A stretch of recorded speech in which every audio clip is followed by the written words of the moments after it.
চীনের নতুন AI agent ম্যানাস viral হয়ে গেছে। শোনা যাচ্ছে এটি একাই প্রায় 50টি ভিন্ন কাজ করতে পারে।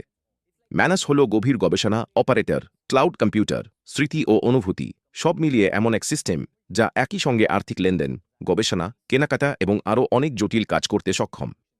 কিন্তু ম্যানাস কোনো সাধারণ চ্যাটবট নয়। এটি একটি স্বয়ংক্রিয় এজেন্ট যেখানে এলএলএম নিজেই নিজের কাজ নিয়ন্ত্রণ করে, টুল ব্যবহার করে এবং সিদ্ধান্ত নেয়। ডেমোতে দেখা গেছে এটি নিজের ভার্চুয়াল পরিবেশে কাজ করতে পারে, ফাইল আনজিপ করতে পারে, ওয়েব ব্রাউজ করতে পারে, কোড লিখতে পারে, এমনকি ইন্টারনেট ব্যবহার করে জটিল কাজও সম্পন্ন করতে পারে। প্রযুক্তিগতভাবে ম্যানাস একটি মাল্টি এজেন্ট সিস্টেম ব্যবহার করে। এর এক্সিকিউশন অংশে ক্লাউড সোনেট 3.5 এবং পরিকল্পনার জন্য বিশেষভাবে প্রশিক্ষিত কুয়েন মডেল ব্যবহৃত হচ্ছে।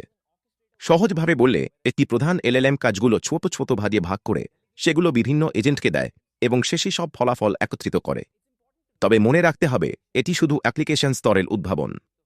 ভেতরের প্রযুক্তি এখনও ক্লাউড সোনেট ও কাস্টম প্রম্পটের ওপর নির্ভরশীল। কিন্তু চিন্তা করুন এর প্রভাব কত বড় হতে পারে। এআই এখন শুধু মানুষের কাজকে সহজ করছে না, বরং পুরো কাজ একাই সম্পন্ন করছে।